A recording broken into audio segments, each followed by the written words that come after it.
I am going to do example 20 and 21.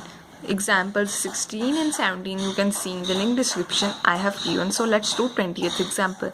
A doctor is to visit a patient from a past experience. It is known that probability that he will come by train, bus, scooter or by other means of transports are respectively. ये हमें probabilities दी हुई हैं. The probability that he will be late. उसने बोला अगर मैं इन चारों को सपोज करूँ वो ट्रेन को मीन ऑफ ट्रांसपोर्ट होता है वो लेट 1/4 से होगा, बस से 1/5 और लेट किससे होगा 1/3 से 1/12. अगर बस उन्होंने आगे लिखा हुआ ना train bus scooter respectively. But if he come by other means, अगर वो और कोई मीन्स से आता है वो लेट नहीं होगा. ठीक है. When he arrives he is late. उन्होंने ऑलरेडी हमें एक कंडीशन दे दी हुई है ही इज लेट. जो भी हमें उन्होंने कंडीशन दी होती है हम उसे क्या ले लेते हैं ए. ठीक है ना. तो ही इज लेट ये आपको हमेशा ध्यान रखना पड़ेगा. ठीक है. What is the probability that he comes by train. तो E1 इवेंट ले लेते हैं ट्रेन से आता है, मैं शॉर्ट फॉर्म में लिख लेती हूँ. और E2 इवेंट ले लेती हूँ मैं बस से आता है. और E3 इवेंट ले लेती हूँ स्कूटर. ठीक है. और E4 इवेंट ले लेती हूँ बाय अदर मीन्स. ठीक है. उन्होंने जो एक इवेंट दे दिया हुआ है ही इज लेट. आपको पता ना जो इवेंट हम ले हो जाता होता उसे हम नीचे ले लेते हैं. आपने कंडीशनल प्रोबेबिलिटी में पढ़ा ही हुआ है. तो आगे उन्होंने बोला है वो लेट होता है. What is the probability that he comes by train. वो लेट होता है और उसकी क्या प्रोबेबिलिटी है कि वो ट्रेन से आता है. ट्रेन वाला हमारा कौन सा है E1. तो इसका मतलब हमने ये निकालना है वो लेट है और वो ट्रेन से भी आ रहा है. लेट की प्रोबेबिलिटी क्या है 1/4 और वो ट्रेन से भी आ रहा है उसकी क्या प्रोबेबिलिटी 3/10. और नीचे हम सारी प्रोबेबिलिटीज लिख लेते हैं. ठीक है ना. 1/4 वो लेट भी हो रहा है वो उसकी ये भी है. ठीक है. अब वो किससे आ रहा है बस से आ रहा है. नीचे हम सारी प्रोबेबिलिटीज लिख लेते हैं. और वो लेट कितना हो रहा है 1/3. ठीक है ना. और वो कहाँ से आ रहा है स्कूटर से. प्रोबेबिलिटी क्या आने की 1/10 और उसका लेट क्या है प्रोबेबिलिटी आने की 1/12. ठीक है. वो अदर मीन्स ऑफ ट्रांसपोर्ट से आ रहा है 2/5 और वो लेट होने की प्रोबेबिलिटी उन्होंने आगे क्या दी हुई है but if is come by other means he will not be late. इसकी प्रोबेबिलिटी क्या होगी मल्टीप्लाई बाय 0. ठीक है ना. तो अब हम इसको सॉल्व कर लेते हैं. ठीक है.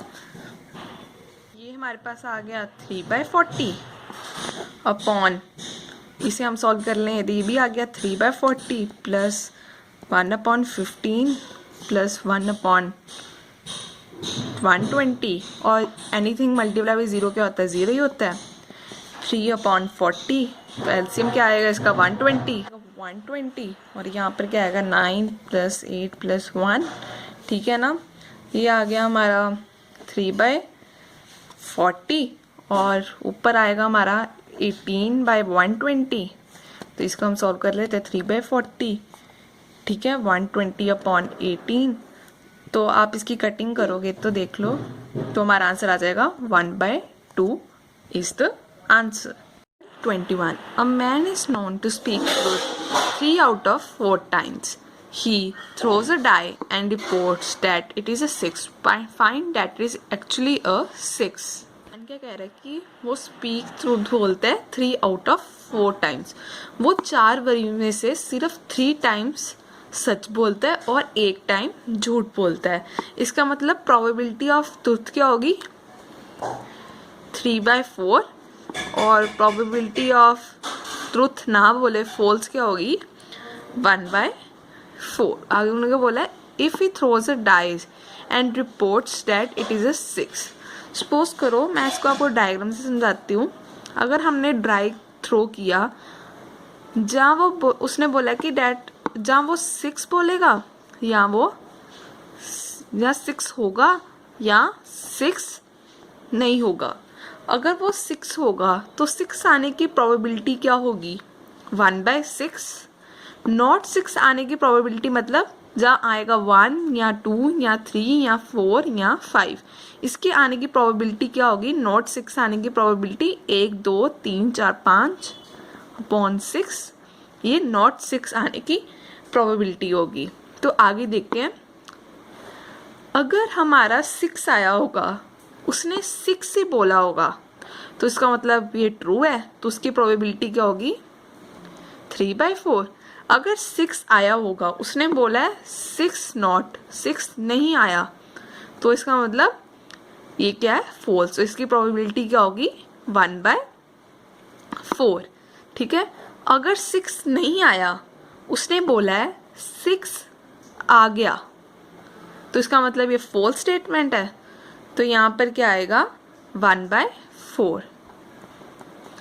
अगर उसने बोला 6 नहीं आया और उसने भी बोला है कि 6 नहीं आया, तो ये ट्रू है, तो इसकी प्रोबेबिलिटी क्या होगी, 3/4। ठीक है। उसने throws it and reports that it is a 6, ये इवेंट हो चुका है, तो इस इवेंट को हम ले लेते हैं ए। पर्सन से 6, आगे क्या बोला है, find the it is actually a 6। तो इवेंट ले लेते हैं, इवन इवेंट ले लेते हैं, इट इज अ 6, और E2 इवन ले लेते हैं, इट इज नॉट अ 6। ठीक है। अब हमने निकालना क्या है, पर्सन ने बोला है कि 6 आया है, वो कहते हैं कि वो उसने बोला 6 आया, वो एक्चुअली में भी 6 होना चाहिए, तो हमने ये प्रोबेबिलिटी निकालनी। ये वाला तो हमारा इवेंट हो चुका हुआ है, डेट इज अ 6 वाला इवेंट कौन सा है, ए वाला। जो इवेंट हमारा हो चुका होता है हम उसे क्या नीचे लिखते हैं, ठीक है, हमने कंडीशनल प्रोबेबिलिटी में लिख करा हुआ था ना। और date it is actually a 6 वाला कौन सा इवेंट है, E1। ठीक है, हमने ये निकालना है। अब हमने क्या निकालना है, उसने बोला कि 6 आया है, वो 6 भी होना चाहिए। 6 आया वाला ये वाला है, 6 आया वाले की प्रोबेबिलिटी क्या है, 1/6, और 6 आया भी है, तो उसकी प्रोबेबिलिटी क्या है, 3/4। ये हो गया। ठीक है, सारी प्रोबेबिलिटीज लिखने देती हैं। 6 आया है और वो एक्चुअली भी 6 है। 6 और क्या हो सकता है, 6 नहीं आया, तो वो क्या होगा, 5/6, और 6 एक्चुअली आया है, तो ये क्या होगा, 1/4।